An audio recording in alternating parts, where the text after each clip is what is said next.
Ikaw ang bagong head marketing? Ako si Regina. Andito na pala sa opisinang to, si Sofia. At ako ang dahilan kung bakit. Dahil ako ang kumuha sa kanya. Ang sabi niya sa affidavit mo, sinundan niyo si Dave ni Elisa ng gabing yun. Ang sabi sa akin siya, Mameng, hindi kayo magkasabay umalis ng gabing yun. Parang hindi yata akmain sa testimony mo, Sofia. Ano bang gusto mong palabasin? Umaasa ka pa ba talaga na malalaman mo pa yung totoong rason ng pagkamatay ni Dave? Boss, may excuse lang ha. May kailangan lang ako balikan sa opisina. Okay ka? Sige. Boss ba!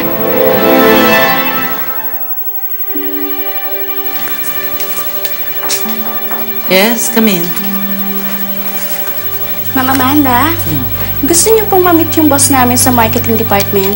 Sure, si Miss Tantayana? Yes, ma'am. Oh, impress ako sa kanya. Please. Nandyan po siya, ma'am. Oh, let her in.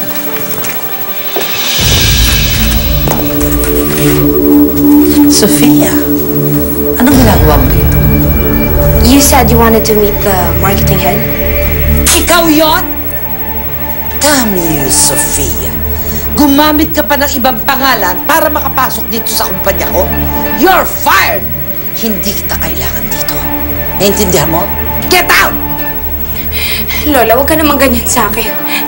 Akala ko ba na-impress ka sa mga ginawa ko para sa kumpanya? Noon yun, no hindi ko pa alam na ikaw ang may pakana. Pero ngayon, I'm not happy having you here. Just get out! Lola, nagmamakaawa ako. I need this job. Oh. I need your help. O yan! Tutulungan kita at pagkatapos papatayin mo ako ulit? Oh, di mas mabuti pa kumuha na lang ako ng barel na ipuputok ko sa ulo ko? No, Sophia, I'm not stupid and I won't commit the same mistake again. Just get out of here! Kung hindi ka alis, kakalad ka rin kita. Naiintindihan mo? Daddy! Bata! Naku, Bata, hindi mo to, Daddy. Binata pa to. Iba na may akin ito. ay si Daddy! Anak, hindi siya ang Daddy mo. Di ba napag-usapan na natin to? Pasensya na talaga. Anak, halika nga. Mami, siya si Daddy. Anak, hindi. Yaya? Wala na akong pamilya! Pamilya niyo ako. Wala akong pamilya! Ikaw at ang iyong ina, para sa akin ay matagal ng patay! Naintindihan mo? Just get out of here! Out! Ang mga asa katulad mo, walang lugar dito sa kumpanyang to! Dad? Ayaw na talaga sa akin ni Lola. Lahat na ginawa ko para magustuhan niya ako, but she hates me. Of She course. hates me. Mabuti man, tumalab sa makapal mong kokote na ayoko sa'yo. Not in my house, not in my company, not in my life, you understand? Just get out! Mama, tama na. Can't you see? Ang pagtatakwil niyo kay Sofia, parang ako na rin ang tinatakwil ninyo, Ma. At kung ayaw niyo siya sa buhay ninyo, para sinabihan niyo na rin ako na ayaw niyo sa akin. At kung palalayasin niyo siya, parang ako na rin ang pinalayas ninyo. Do you know what you're saying, Helena? Yes, Ma. Kung paaalisin niyo si Sofia, aalis na rin ako. Natakasan ka na naman ng alaga mo, oh. Kilala mo, Michael? Sorry, ma'am. Nagsampay lang po ako saglit. Pagbalik ko, wala na. Mami, sorry. Sorry, hindi ko po nahanap si Daddy for you. Anak, okay lang yun. O sige na, you go with Yaya na inside, tapos magpalit muna ng t-shirt, ha? Michael, pasensya na talaga. Yung anak kong yan, sabik na sabik sa tatay. Lahat na lang nang makita na tinatawag ng daddy. Baka namimiss niya lang yung daddy niya. Maliit pa siya nung iniwan kami ng daddy niya. Kaya hindi niya nakilala yon. Sorry. Ikaw naman, para namang kasalanan mo. Naintindihan kasi kita.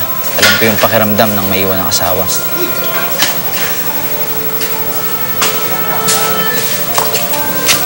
Sir Michael, tawag po kayo ni Foreman. Sige, sabihin mo, pupunta na ako. O, paano, Giselle? Mauna na ako? Oo, sige.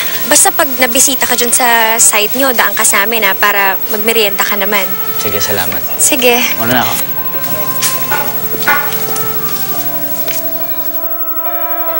Malinaw na may banta sa buhay niyo, Atty. Meron ho ba kayo nakaaway o nakagalit na tao? Sa dami ho ng kasong nahawakan ko. Hindi ko masisigurado kung sino may galit sa akin. Pero may idea ho kayo kung sinong gumawa nito. Atty, hindi niyo pwedeng sarilinin ito. Kailangan ho namin kayo tulungan. Dahil kung hindi, baka maulit na naman to. Sandali lang po, attorney. Marami pa kami tatanong sa inyo. Attorney!